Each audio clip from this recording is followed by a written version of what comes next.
વિવાદ પર બોલ્યા કાજલ હિન્દુસ્તાની, સ્પીચને અડધી બતાવી હોવાનો દાવો। કાજલ હિન્દુસ્તાનીની જે સ્પીચ પર વિવાદ થયો છે એ મુદ્દે હવે કાજલ હિન્દુસ્તાની ખુલીને સામે આવ્યા છે। તેમણે કહ્યું કે જે સ્પીચ પર વિવાદ થયો છે એ અડધી સંભળાવી છે। 50 મિનિટના વિડીયોમાં ન માત્ર પટેલ સમાજ પણ અન્ય સમાજોની પણ વાત કરી હતી, પણ કોંગ્રેસ અને અન્ય પાર્ટીઓ વોટ બેંકની રાજનીતિ કરી રહ્યા છે, માટે 1 વર્ષ જૂની સ્પીચને વાયરલ કરી છે।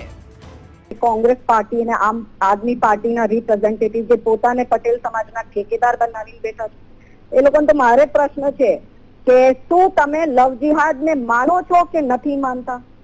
જો તમે માનો છો તો તમે મારો વિરોધ જ ન કરો, અને જો તમે નથી માનતા એનો મતલબ એ છે કે તમે પટેલ છો જ નહીં। એટલે આ વહાબી મુસલમાનોના વોટ બેંકને ખુશ રાખવા માટે એ લોકો અત્યારે કાવતરું કરી રહ્યા છે। એ લોકો શું છે, બરસાતી મેંડક છે કે જ્યારે ચૂંટણીનો સમય આવે ત્યારે જ આ લોકો બહાર નીકળે અને દરેક સમાજના જે તે વખતે 1 વર્ષ પહેલા જે લેટેસ્ટ ઘટનાક્રમ હતા એ બધા સમાજની સામે રાખ્યા કે આ બની રહ્યું છે ને દરેક સમાજના ઘટનાક્રમને મૂક્યા હતા, પણ 5 સેકન્ડનું ખાલી પટેલ સમાજનું જ લઈને 1 વર્ષ પછી આને વાયરલ કરીને સડનલી એ લોકોને આટલી ચિંતા એને કે હાલો ને લવ જિહાદમાં થોડું કામ કરો ને। કાજલ હિન્દુસ્તાની પોતાની હેટ સ્પીચના કારણે જાણીતા છે અને વિવાદોમાં પણ આવતા રહે છે। જો કે લવ જેહાદ હિન્દુ સમાજ માટે સૌથી મોટો મુદ્દો છે અને હાલના સમયમાં અનેક હિન્દુ યુવતીઓ લવ જેહાદનો ભોગ બની રહી છે। હિન્દુ નામથી સોશિયલ મીડિયામાં થતી મિત્રતા અને બાદમાં હિન્દુ યુવતીઓને માયાજાળમાં ફસાવી અને તોડ કરવો, આવા ષડયંત્ર અનેક સ્થળોએ ચાલી રહ્યા છે અને આ જ મુદ્દા પર 1 વર્ષ પૂર્વે કાજલ હિન્દુસ્તાનીએ આ સ્પીચ આપી હતી। ખેડા જિલ્લામાં 2 હિન્દુની દીકરીઓએ સુસાઇડ કર્યું છે, એમાં એક દીકરી તો પોલીસવાળાની દીકરી હતી। વિચારો તમે કે કેવડું મોટું પ્રેશર હશે કે એ દીકરીને સુસાઇડ કરવું પડ્યું।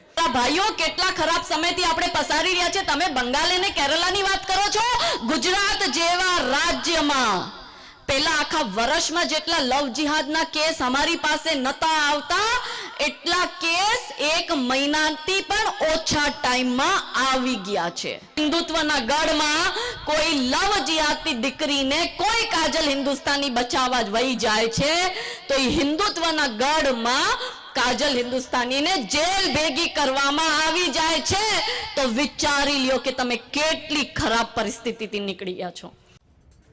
કાજલ હિન્દુસ્તાનીએ લવ જેહાદનો મુદ્દો ઉઠાવ્યો હતો। તેમણે ચિંતા વ્યક્ત કરતા કહ્યું કે સ્થિતિ એ આવી છે કે યુવતીઓ લવ જેહાદની જાળમાં ફસાઈ રહી છે અને જિંદગી ટૂંકાવી રહી છે। તેમના મતે એક ષડયંત્ર ચાલી રહ્યું છે અને લવ જેહાદ તેનો જ એક ભાગ છે। બરબાદ કરો, કેમ કે ભારતને ઇસ્લામિક દેશ બનાવવો છે 2047 થી પહેલા। એટલે ઇસ્લામિક દેશ કેમ બને?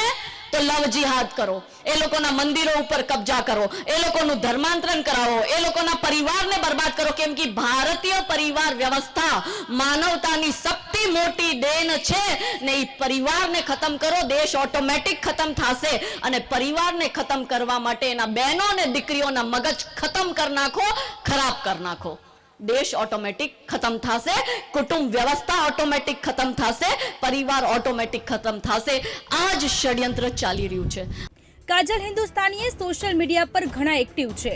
તે પોતાને સામાજિક કાર્યકર્તા ગણાવે છે। તેમનું અસલી નામ કાજલ શિંગાળા છે અને તે પોતાને ગુજરાતના સિંહણ ગણે છે। કાજલ હિન્દુસ્તાનીના મતે તે હંમેશા રાષ્ટ્રવાદી વિચારોને વળગી રહે છે, જેથી પોતાનું નામ કાજલ હિન્દુસ્તાની રાખ્યું છે। ભારતીય સંસ્કૃતિ અને ધર્મ અંગે જાગૃતિ ફેલાવવાની વાત હોય, કાર્યક્રમ હોય કે પછી ડિબેટ હોય, તેમાં કાજલ હિન્દુસ્તાની ભાગ લેતા હોય છે। Bureau report, VTV news.